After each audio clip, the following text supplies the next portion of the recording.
Le renouvellement de l'intelligence. Comment tu le fais? Parce que le plus souvent, les gens disent, oui, le combat spirituel se passe dans l'esprit, c'est vrai, le combat spirituel se passe dans nos pensées. Mais comment est-ce que tu arrives à renouveler tes pensées pour que tes pensées deviennent les pensées de Christ?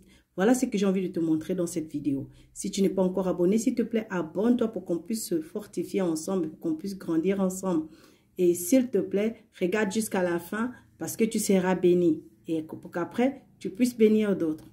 Alors, allons-y regarder. La parole de Dieu nous dit dans Romains chapitre 12, verset 2, « Ne vous conformez pas au siècle présent, mais soyez transformés par le renouvellement de l'intelligence, afin que vous discerniez quelle est la volonté de Dieu, ce qui est bon, agréable et parfait. » Donc, l'homme naturel fait ce qui lui plaît, sans chercher à connaître la volonté de Dieu et l'accomplir. Cependant, en Dieu réside la sagesse et la puissance, le conseil et l'intelligence lui appartiennent, atteste Job chapitre 12, verset 13. Donc.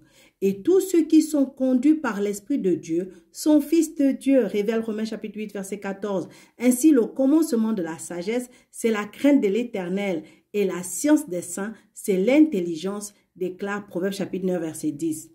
Donc, pour recevoir des pensées saines, pour avoir des pensées saines, cela demande un renouvellement de ta pensée, de ton intelligence, afin de garder ton cœur plus que toute autre chose. C'est comme Proverbe chapitre 4, verset 23 nous demande. Car c'est du cœur que viennent les mauvaises pensées, les meurtres, les adultères, les impudicités, les vols, les faux témoignages et les calomnies, comme Jésus-Christ nous le prévient dans Matthieu chapitre 15, verset 19. Si quelqu'un est en Christ, il est devenu une nouvelle créature. Les choses anciennes sont passées. Voici, toutes choses sont devenues nouvelles, comme 2 Corinthiens chapitre 5, verset 17 nous le dit. Le plus souvent, ce qui nous tue, c'est que lorsque on devient une nouvelle créature, on est né de nouveau, on oublie que nous sommes une nouvelle créature. Ça veut dire que les choses anciennes sont passées, que nos anciens péchés sont passés, nos anciens problèmes sont passés. Tout ce qui nous emmerdait avant est passé. C'est passé. On est renouvelé, on est restauré, on est une nouvelle créature. Nous, on appartient à un nouveau papa, on a une nouvelle famille, on a de nouveaux frères, on a de nouveaux amis, tout est nouveau. Donc, il faut déjà accepter cette réalité-là. Et il faut savoir qu'en tant que né de nouveau en Christ, tu deviens co-héritier avec Jésus-Christ du royaume de Dieu. Tu deviens un enfant adopté par Dieu lui-même. C'est pour cela que le chrétien a appelé à hériter en soi les sentiments qui étaient en Jésus-Christ. D'après Philippiens chapitre 2, verset 5.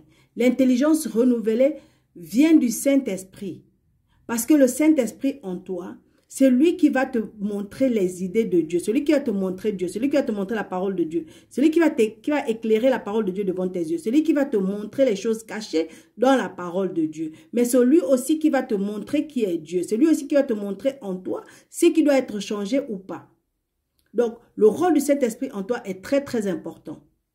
Pourquoi? Parce que c'est son rôle en toi. C'est le Saint-Esprit qui va te permettre de revêtir l'homme nouveau. Créé selon Dieu dans une justice et une sainteté qui produit la vérité. Comme Éphésiens chapitre 4, verset 23 à 24 nous dit.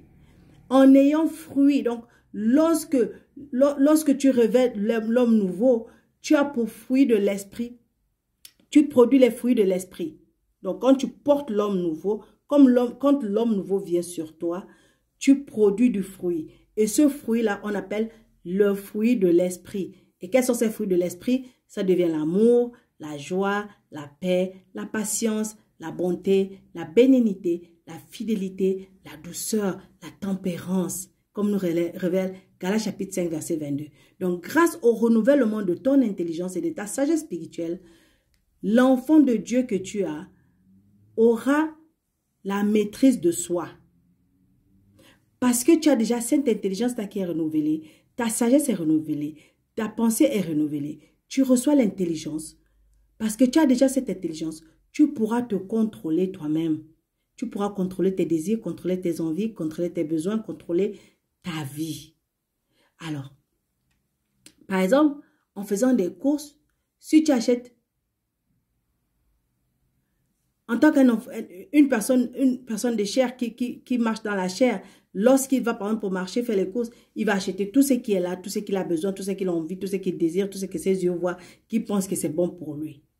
Mais quelqu'un qui est spirituel, lorsqu'il va rentrer, au lieu de chercher à acheter tout pour ne pas s'endetter, il achète ce qu'il a besoin qui correspond au montant d'argent qu'il a amené. Pourquoi? Parce qu'il a la maîtrise de soi. Il sait ce qu'il a et il sait combien il peut dépenser et il sait ce qu'il a besoin. Lorsque tu vas faire les courses, les yeux fermés, acheter tout ce que tu veux comme tu veux, tu vas dépenser, tu vas dépasser ton budget et des fois même tu peux aller dans l'endettement. Pourquoi? Parce que tu as pris au-delà de ce que tu voulais. Et ça, c'est quoi? Le manque de contrôle de soi. Mais un enfant de Dieu sait comment se contrôler lui-même. Pourquoi? Parce que son intelligence est renouvelée. Donc, devenons des imitateurs de Jésus-Christ comme des enfants bien-aimés, comme Ephésiens chapitre 5, verset 1 nous dit, afin de bénéficier du bien-être que nous donne, Jésus, qui est le prince de la paix. Car en Dieu se trouve le bonheur parfait qui dure éternellement. C'est pourquoi Paul dit dans Galates chapitre 2 verset 20, « Je vis, ce n'est plus moi qui vis, c'est Christ qui vit en moi. » Ainsi, Colossiens chapitre 1 verset 27 dit, « À qui Dieu a voulu faire connaître quelle est la glorieuse richesse de ce mystère parmi les païens, savoir Christ en vous, l'espérance de la gloire. » Donc Christ en toi, c'est déjà la gloire de Dieu qui est en toi. Qui brille de mille feux. La gloire de Dieu en toi, se manifestant en toi, va produire du fruit en toi. Mais pour que ce fruit-là soit visible, il faut que toi, tu puisses l'accepter. Il faut que tu puisses accepter la transformation. Il faut que tu puisses accepter la modification. Il faut que tu puisses accepter de marcher selon la parole de Dieu. Lorsque tu vas marcher selon la parole de Dieu et que tu vas mettre ces paroles en pratique, tu vas voir la transformation va aller. Va se faire petit à petit et tu iras de gloire en gloire jusqu'à ce que la gloire de Dieu explose dans ta vie et tu vas marcher selon les fruits de l'esprit.